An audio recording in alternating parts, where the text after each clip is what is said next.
Well, hello, everybody. Another segment of Daily Wisdom for Unlimited Wisdom. I said Daily Wisdom for Unlimited Wisdom. Yeah, that's what it is.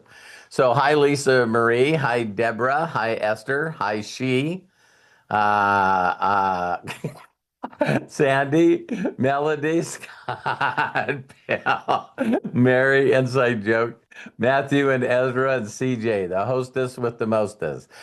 Today's title is The Game of Life. The Game of Life. Now, one of the things was really interesting is when I met one of my mentors, the very first thing that he said in his training is he would come out immediately after he said hi and did everything. And he would go, the first question I want to ask everybody is, has anyone gotten an owner's manual for your life? And he goes, if you haven't, make sure that you ask your parents why they didn't give you theirs. And it was really interesting that, a lot of you people know individuals. I always love doing that. Hi, Kevin. But we all know individuals, especially around Christmas time, right? If you celebrate it, that there's always these groups of people that refuse to use the owner's manual or the instruction manual on how to put something together. We all know these people, right? And if you've ever tried to put together a piece of IKEA furniture, the last time is when Terry and I went out to see Ezra and Matthew. They had a bunch of stuff that they were putting together for the nursery, and I said, I'll do that. And it was funny. I put it all together, and there was two doors that just weren't working correctly.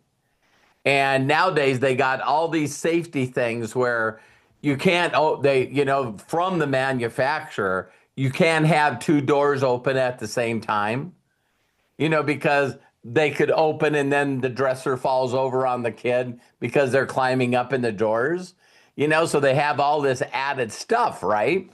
And so when the two doors weren't fitting correctly, then I looked at the instruction manual.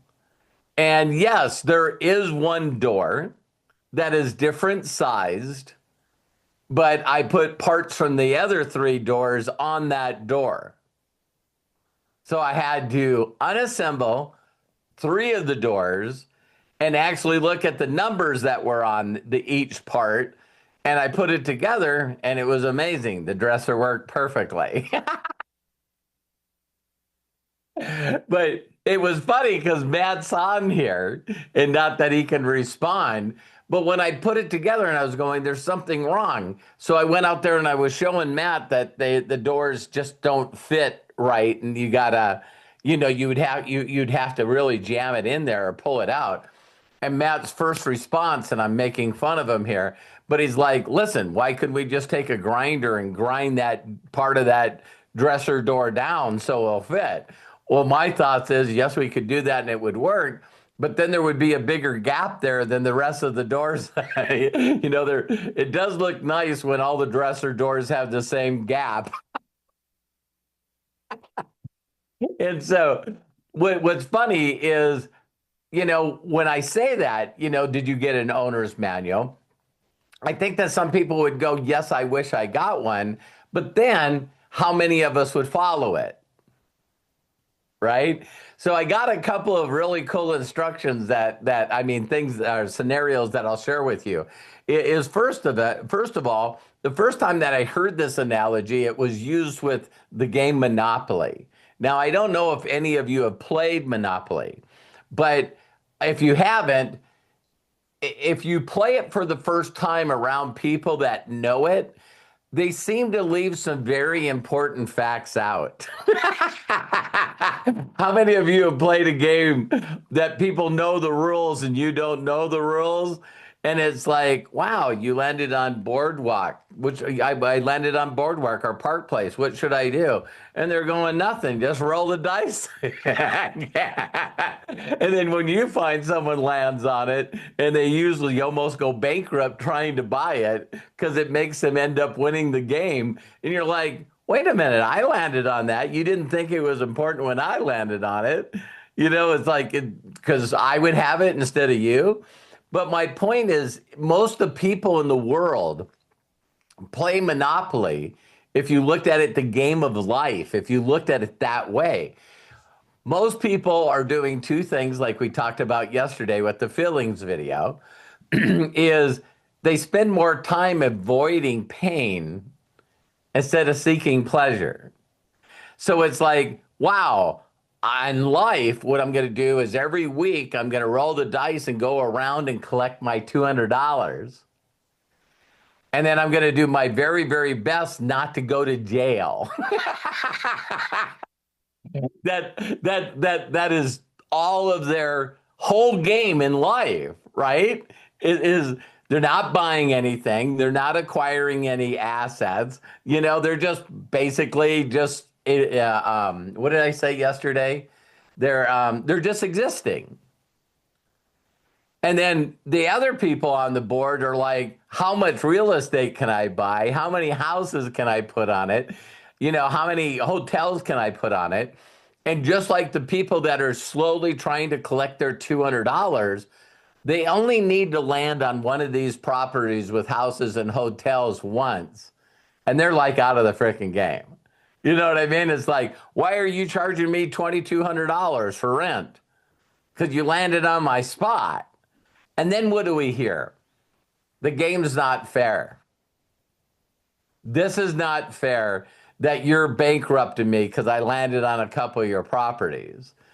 And so when I say this, I want each and every one of you to sort of think where my mentor said this to me. He said, do you know what a definition of a budget is? And I said, well, I think so. And he goes, let me give you a new definition of budget. You always make more money than you can spend. Isn't that setting your imagination of what budget is? Because most people look at budget another way, don't they? I can't afford that. I can't afford this. I can't afford that. I can't live in a nicer area. I can't get a new car, you know? So their whole life is around what the rest of the people tell them the rules of the game is. But my mentor said this, and this was, can you guys believe this is 39 years ago? It'll be 39 years I've been an entrepreneur, this November. And he said, at that time, 39 years ago, he said, do you realize that everyone that's in Congress and Senate are all multimillionaires? And I didn't understand that. And he was going, well, listen, they only get paid whatever it is, 120,000 a year, but they have a lot of inside information. And if you hear this, it's like, wow, people give them money for making sure certain bills get passed. So these people don't want to give up their money. So they're the ones that create the laws that the IRS follows. So don't you think it's important for you to know the rules of that?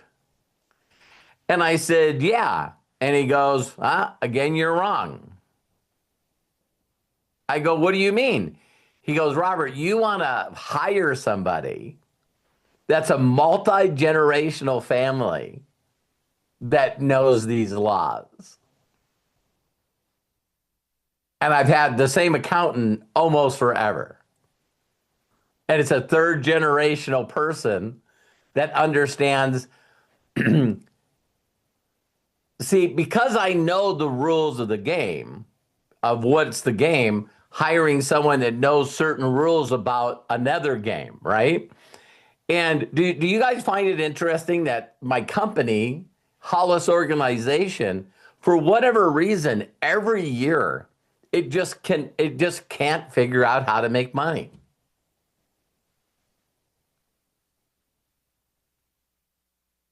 So when the taxes get done, it doesn't have any income, so it actually lost a little bit of income. So then you don't have to pay any taxes. How many people think that's fair? See, depending on where your head is, see, I got taught figure out what the one percenters do and do what the one percenters do. But the 99% of people just want to complain about the one percenters. See, hi, Coach Bob, that would be like playing Monopoly, and the person that figures out what kind of real estate to buy, then the importance of basically almost giving all their money away to put houses on it and motels on it. It's interesting when you see those people that know how to play the game and they're good at it. It looks like the first part of the game, they look almost bankrupt. It's like they're actually wishing and imagining, if I can just get through a few rounds. So when people land on my property, then I'll have cash flow and then I'm okay. But they have to, wait a minute. So at a certain part of the game, while everyone else is being safe and laughing, these people are risking it all? Yeah. They're risking everything at the beginning of the game, and they're the ones that are taking everyone's money at the end. When the other 99% will not risk, and then they just have to pay for the rest of their lives. This entrepreneur mindset of risking and barely getting by for a few years just to get the cash flow where it needs. If there was the hardest thing that I've done in 39 years is getting people to understand the long game. That you can do certain things today and for a few weeks and a few years, and it really, really pays off down the line. When most people are like, really, that's bullshit. I just would rather get a paycheck on Friday and work 8 hours a day, and then I'm done. I don't want to risk anything. Isn't that interesting? So he was telling me that these laws are written for them. They're the ones that come up with the law that, wait a minute, everyone else can't write their expenses off on their car, and they only get to write the interest off on the loan. But people that own corporations, if they lease a vehicle, it's 100% tax write-off. So when people see people that are making money and they're going, I would never buy a new car. That's stupid. Why is it stupid? Well, you could buy a used car, a year old, and it's like, 40% cheaper. And my answer to them all the time is like, and so how much of that vehicle do you write off? Well, the IRS says I can write off the interest on the loan. And I go, that's interesting because my new vehicle's 100% is wrote off. Yeah, but you don't own it. I don't want to own it.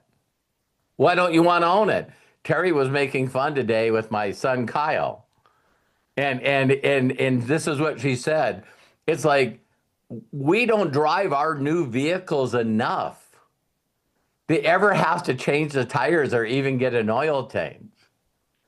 And so Terry's even said that, the truck, the new Escalade is pretty dirty. I think I'll get a new one.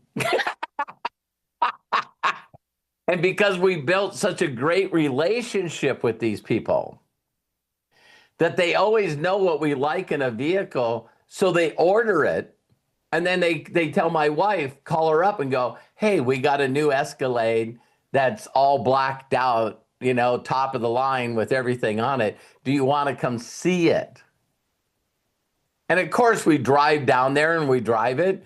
And the guy says, I've already figured out the paperwork. You trade in the old one, you get the new one, and your payments are $200 cheaper. That's a hard bargain, isn't it? It's like, okay. So the longer we've been with the company, our payments have gone down on the lease over the years, but it's a newer vehicle. How in the hell does that work? Oh, like maybe big companies like General Motors wants to figure out ways to keep people like Terry and I to get a new Escalade every couple of years. Like maybe they really thought this out so we wouldn't go anywhere else. And I'm not saying any of this to brag. It's just like it's not really fair when everyone else is using a different rule book, a different owner's manual. That's bizarre, isn't it? And so I thought of another thing. It's not that people just don't have an owner's manual to be able to play the game of life, right? Real life, but they get there's things that you never ever learn. I'll give you an example. I hope every one of you understand how to play checkers, right? So if you learn to play checkers, but you teach somebody that never ever has played checkers, a lot of people forget a lot of things. It's like, listen, yours goes on blacks and mine goes on reds, so let's stack them up. Now, what's the object of the game? Is just to take everybody else's stuff. No, I mean, to take other people's checkers, okay? And so now you're going through the checker game. And as you're going through the checker game, because you understand the laws and the rules, your goal is to get one of your checkers to the end of their checkerboard. And then you look at the person and you go, Sandy, king me. What do you mean, king me? Well, take one of my checkers that you took from me and stack it on top of it. Okay, then what? Well, now this one can move back across the board. Why didn't you tell me that at the beginning? Oh, I forgot about that. Are you making up stuff as we go? No, I swear to you that that's part of the game. But why did you feel the need not to tell me? I forgot about it. Very conveniently, you remembered it when you got, because here's what we honestly don't remember, is that is a major strategy to winning chess. It's and checkers. Both of them is getting one of those things to the end of the roll so you can get it queened or you can get it kinged. Isn't it crazy? So when you leave that one strategy out and teaching brand new people, that's why they quit. Because they feel like they're being taken advantage of in the game of life. How many of you have run into situations in your life where you're pretty disappointed about, why didn't someone tell me this? I'll give you one, and I didn't learn it till 2 years ago.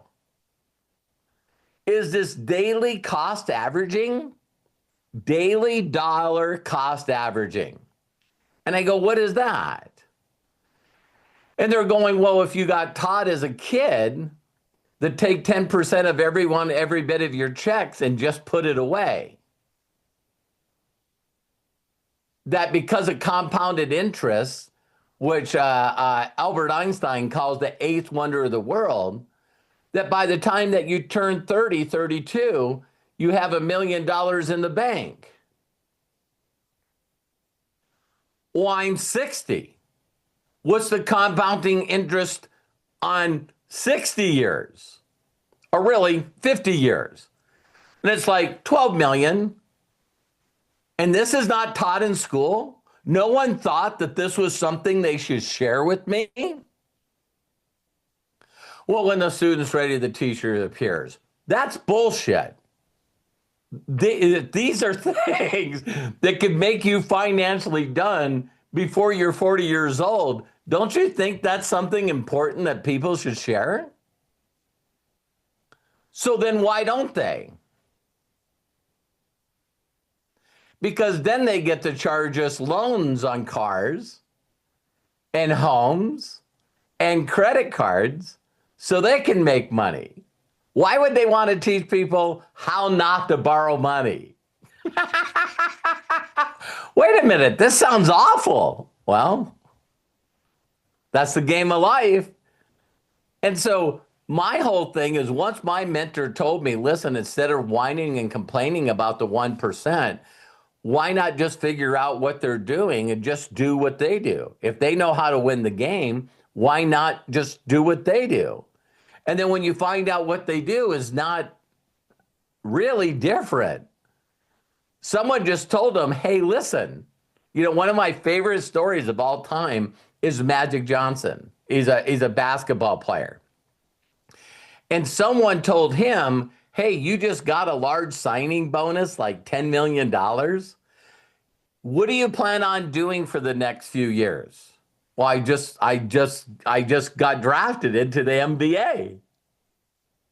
So tell me what your focus is for the next couple of years. Play basketball and be the very best damn basketball player I can. Great. Don't use your signing bonus to buy 2 brand new Lamborghinis and a home, because your focus is basketball. Why not buy some little businesses like Starbucks or Fat Burgers or movie theaters? So when you look at Magic Johnson today, this guy's a billionaire. And how he makes a lot of his money is brand new athletes. Can you imagine being an athlete? Because this guy is Hall of Famer, won world championships, MVP. Can you imagine just getting drafted and you find out that you get a $55 million, contract? And then you get a call and someone says, hey, Magic Johnson wants to talk to you. And he congratulates you for a while. And then he says, hey, listen, I'm flying out on my private jet. Can we have a meeting? How many people are turning that meeting down? And so the next thing he shows them is how to make their money, make sure they don't need any other money for the rest of their lives. Like, what if you get hurt? What if you get traded? What if things happen? Use your signing bonus to set yourself up for the rest of your life, to buying small businesses. Well, how many people think that the small businesses that he's asking them to buy are ones that he owns? That's a win-win-win. See what I mean? And so there is different layers to the game of life. And I just wanted to do a video saying, hey, listen, there are ways that you can really, really benefit yourself. One of my biggest ones that I'll say all the time is what I said in another video, but I know that I'll reference it on this one. Here's my opinion. All right? Here's my opinion. If you guys took the top 10 people that the internet and the world are saying is the best network marketers on the planet, and let's say that you had to get a degree to be a network marketer, and it was a PhD, a master's degree. Part of a master's degree is you got to write a thesis on something. And what if these people were forced to write a thesis of their understanding of what network marketing is? I'm telling you guys, based on what they say and what they do, that everyone that I know of would not get their degree. That's how different network marketing is for me compared to the rest of the people that are teaching it. Because Esther sent me a message last night and she says, I'm going to meet with this guy about micro franchising. Have any of you guys ever heard that word? No. And I go, what is micro franchising? And she says, it's the words that I came up with that helped me feel comfortable explaining what we do to other people. Look, give her a hand. Now, the only other time I've heard the word franchise ever used in 39 years is a people's franchise. So if someone said, what is a micro franchise? I don't even have to be around her, and I know what she would say. Well, she said, you do understand what a franchise is. Yeah. Well, most of them cost hundreds of thousands, if not millions, to own. Oh, yeah, I've heard that. I know that. Well, micro franchise, you can make the same residuals and incredible six-figure income, but it only costs a couple $100s to start. Wow. I can afford a couple $100. And so it's a very interesting thing because if you understand network marketing, the way that Rich Snackenberger came up with the concept, and here's the only thing that he said. Rich Snackenberger is the grandfather and the founder of network marketing. And most people don't know. Like, believe it or not, I've sat with professional people in network marketing that's made millions. And I said, I'm going to ask you a question, and I want you to answer it. And everybody usually goes, oh, here's Robert coming up with his stuff that he nails people with. I said, if we were talking about basketball, who's the GOAT? I mean, the GOAT. And you get this little bit of argument, but not one argument will ever come out without Michael Jordan's name being in it. It's like, and if people try to say LeBron or somebody else, all you got to do is go, well, who's got the most world championships? It's very hard to have a discussion after that and go, well, world championships don't count. If you're talking about football, right? Tom Brady's name it's got to be in there. If you're talking about NASCAR, it's Richard Petty.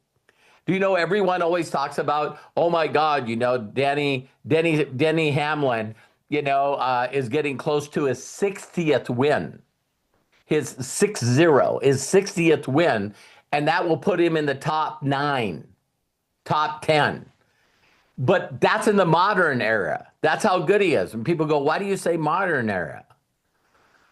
Well, because Richard Petty has 200 wins. And it's like, so when you're so good that people feel they got to draw a line of when it was really good and now we're basing it on this good. Do you guys know what I'm talking about, right? So I have that little quick saying with them. And all these people that make millions in network marketing, even owners, they go, okay, so what's your point? I go, who's the GOAT in network marketing?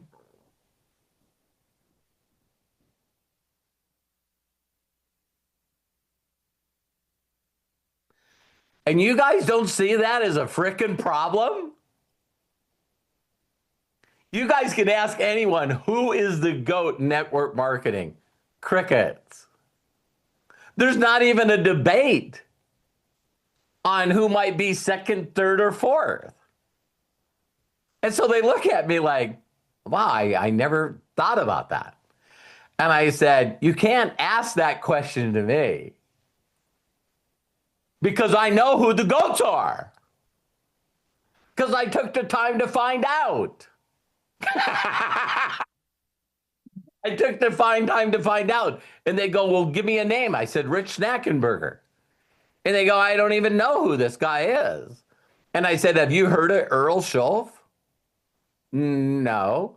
Well, Earl Schultz was Jim Rowan's mentor. And then people go, oh, the guy that taught Larry Huff and Larry Thompson, the guys that, had Mark that started Herbalife.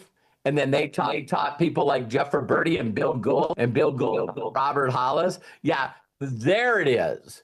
But they don't pick it up until Earl or Jim. Well, there was two other distributors they had.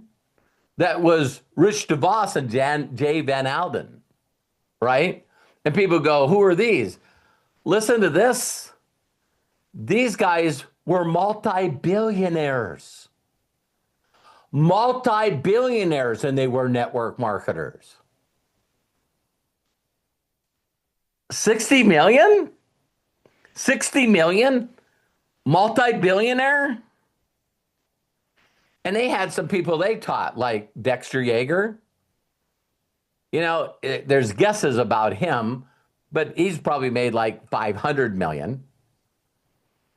And these people had like 1.5 million active people on AutoShip. And people don't know who they are, and they don't know what they teach, and they don't know how simple this business is. Why wouldn't you want to know how to do a business model from the one percenters that did it? You know what another thing that these one percenters have in common? They've been with the same company 20, 30, and 40 years. Here's something. Can you imagine being so freaking good at this that you didn't need to go to another thing?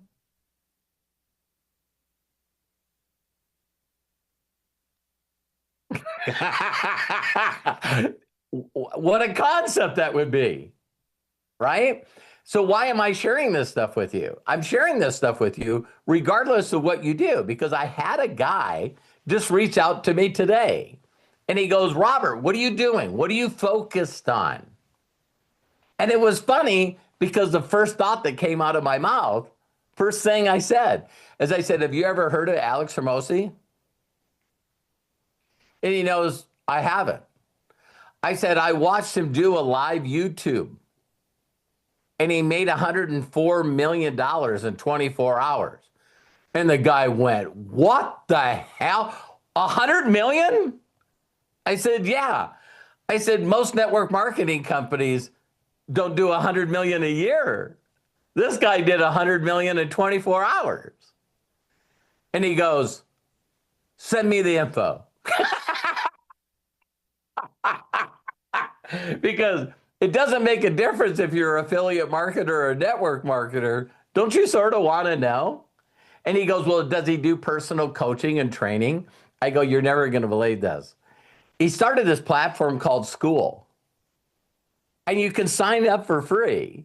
And when you sign up for free, I'll send you a link.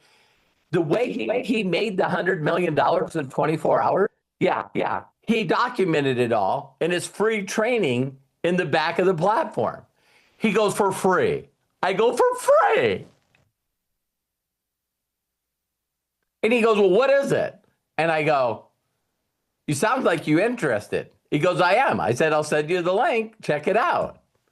Do you guys know I still do the same thing I've done for 39 years? Same thing. Same thing. Why would I do that? Because someone took the time to teach me the game of life. So to close this up, the people in unlimited wisdom is when you can edify and promote someone else that's documented. It works so better. And so in unlimited wisdom, that's what it's about. And so I'm now becoming bold enough to tell people who my sponsor is. All right? And who my upline is. And it's God and it's Jesus Christ, my Lord and Savior.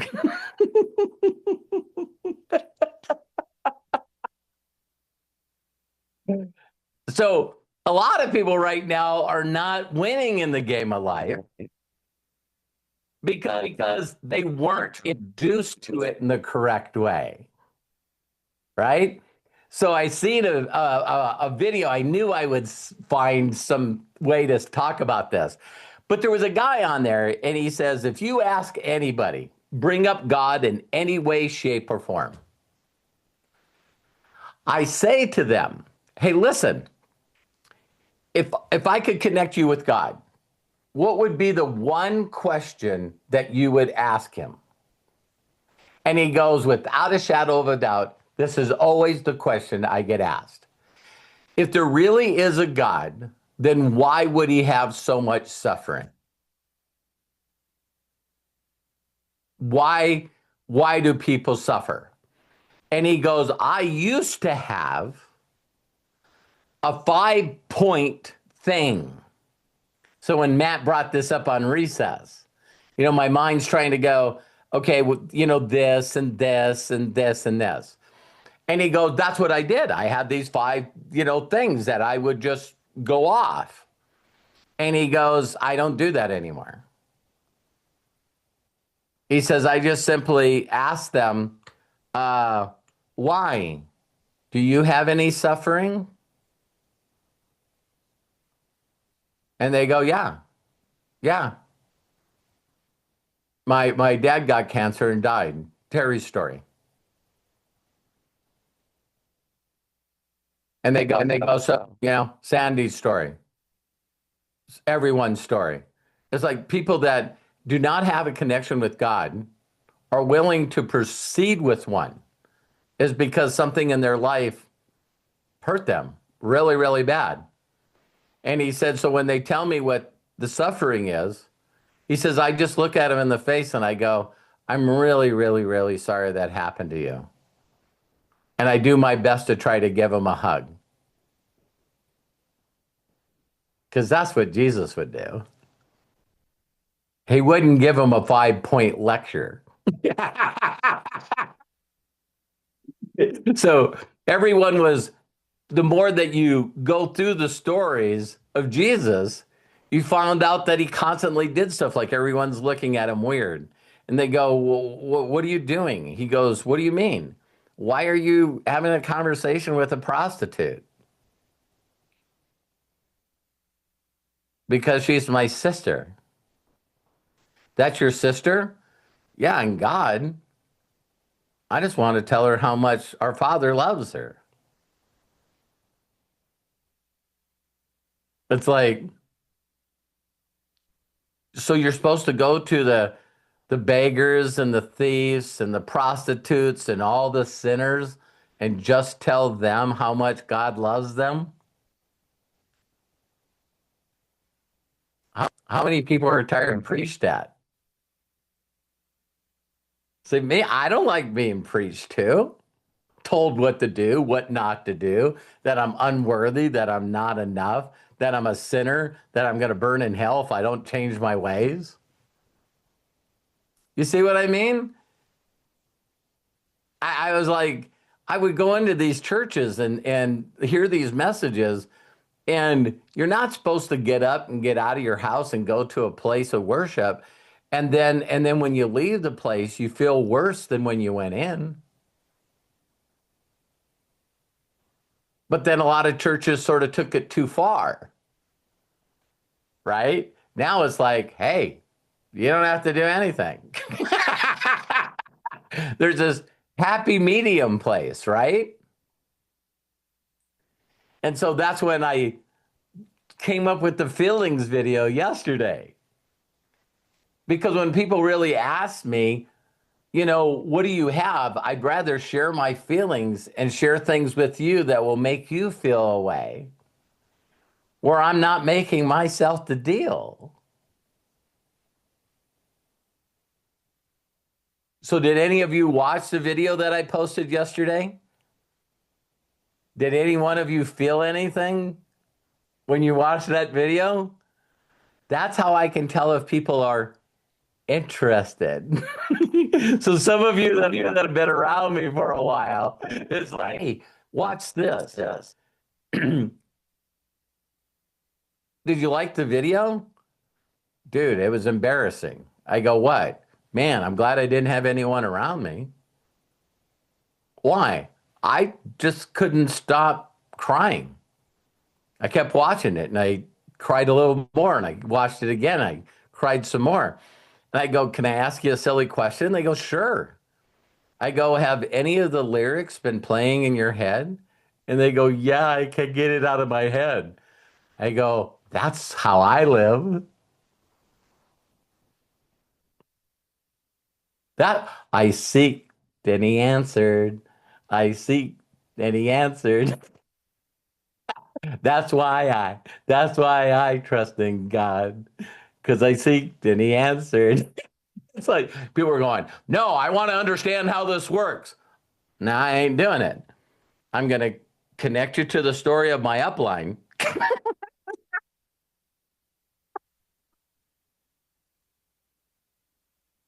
Are you guys getting this? Because that's how I've always worked, heart to heart instead of head to head. It's cheating. It's really honestly cheating because if people feel it, now I know what I can tell them more about it. Or no, how about just teach them how to get hardwired? All right. All right. You guys are going to get it out. This is where I'll close this out today. Me and my son Kyle had a conversation today, right? And we had a big electrical storm here and all the power shut down. But as soon as it shut down, it did one of those things that you don't like for electrical products. It went down, it came right back up, bam. And so if you don't have, surge protectors, because that's called a surge, you're usually replacing shit. It just blasts it, right? And so ever since that happened, my big, giant, beautiful TV just will not connect to the internet. So I went, okay, won't find the Wi Fi, won't find the Wi Fi, reset everything. Still can't find the Wi Fi. Bill knows where I'm going, you know? So I'm like going, well, I'm not going to buy a really expensive TV. So what I'm going to do is I'm just going to hook it directly to hardwire, right? So I hook it directly to the hardwire, and the TV can't find that either. So then I went from the hardwire back to Wi-Fi, and it found the Wi-Fi and hooked up. So nothing wrong until the next day it couldn't find the Wi-Fi again. So if you just kept shutting it off or resetting it, sooner or later it found it. So now Terry and I, for the last like 2 weeks, 3 weeks, have been spending anywhere from 15 to 20 minutes just getting the TV hooked up. So then I did this stupid thing where I looked at her and I go, when did we get this TV? How many of you got strengths and weaknesses? Here's one of my weaknesses. I can't remember when we bought anything, and I don't know what anything costs. My wife loves that, by the way. I I don't know. I've never cared. And even when I was younger and wasn't an entrepreneur, it's like, I need to get this. So I need to get the money to get this. And people would go, well, you don't have to buy it new. I'm going, I don't want to put something used in a race car and it wrecks well, that's stupid. But the new stuff always costs a lot more money. Then I'll figure out how to make money. I'm like, why is this so hard for people? Like, this is what it costs, right? So I said, when did we buy this TV set? He said, oh, listen. She said, when you got an MDC, I felt like we needed a new TV and you were gone that weekend. So I went to Best Buy and I bought this one. And I go, do I want to know what it costs? And she said, probably not. And I said, well, I don't care. The TV is 7 years old. It needs to be replaced. Right? And so I was telling my son this story, Kyle, and he was going, but if the TV's not hooking up, why would you buy a brand new TV instead of just figuring out why the Wi-Fi is not working? And I go, because time is money and I don't like to be irritated. And he couldn't get that. He'd rather figure out why the Wi-Fi, let's figure out what the Wi-Fi and why it's not connecting to the TV. And I go, it's 7 years old. It needs to go. And then he told me a story about he had a monitor on his computer. And then he said, well, I think I'm going to have to get a new monitor. And I go, why? And he goes, because he connected to the computer. It's already connected to the computer, but it seems like it takes like 10 to 15 minutes before it connects to it. And so I just shared that back to him. I said, remember when your monitor wouldn't connect with your computer and you had to buy a new one? I said, yeah. Why? And he goes, well, a new monitor only a couple of $100, but the old one worked. Yeah, but I had to wait 10, 15 minutes. He goes, okay, the conversation's over. I can't. Now, the last thing I'll say to you, is there things that are in your life every day that you put up with them because you can't buy what you really want to buy? See, a lot of us do stuff every day where it's like, man, it would be nice to have like a new one of these. It would be nice to have something that works all the time. And it's just about you not wanting to just not ever get crowned or queened. And you want to figure out it's important to land on certain properties and make sure you use the money. So, every one of you no longer has to have an excuse that the reason why I'm not doing this is because of money. See, that's an excuse just like being lazy and not doing it. Because once you really, really want more income to create more freedom, now you're focused on winning the game of life. Right? And how I get connected, how I do it is I just got to get up in the morning, make sure that I'm hardwired in, that I got my energy and my authenticity and my love ramped up. And then my first goal is to reach out to people and try to love up on them and give to them.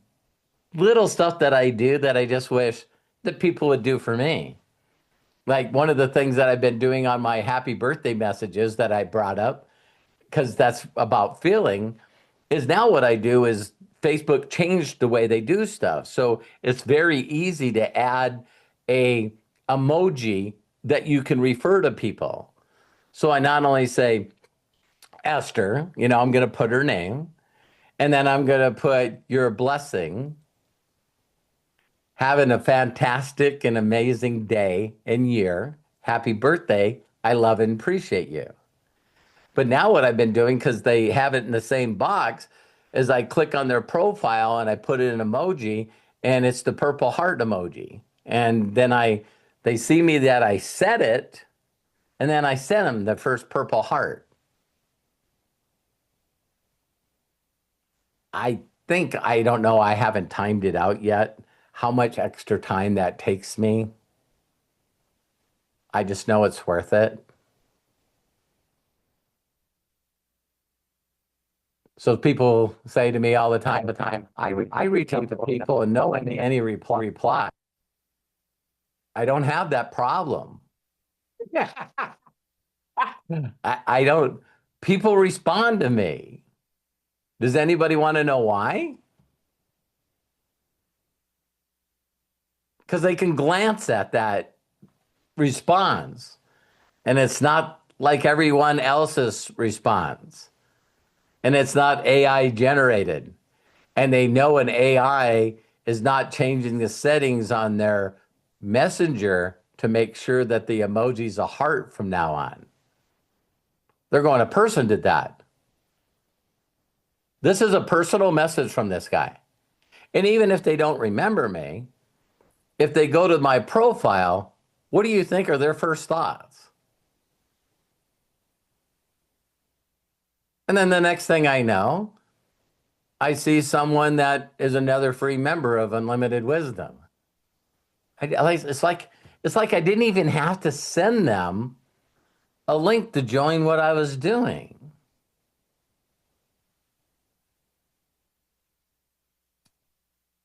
So I love and appreciate you guys. I hope you enjoyed the video. Learn to play this game at the best that it was meant to be played at. So if you guys see the way that I'm sharing with you my connection with what I call it, you know, it's very instant. It's like, wow, I would love to feel like that. Well, then, maybe just connect with love and the willingness to be grateful and just stay plugged in and figure it out because you're unique. I just think that it's very interesting that, again, you're 1 in 400 billion chance or 400 trillion. What is that? And there's no one else that has your DNA. There's no one else that has your eyes, your fingerprints, that you're made and created uniquely. And your relationship with that creator has got to be that unique. That unique. So I just know that one of my favorite scriptures says, if you pull close to me, I'll pull close to you. So hope that helped you in winning the game of life. I love and appreciate you guys. Take care.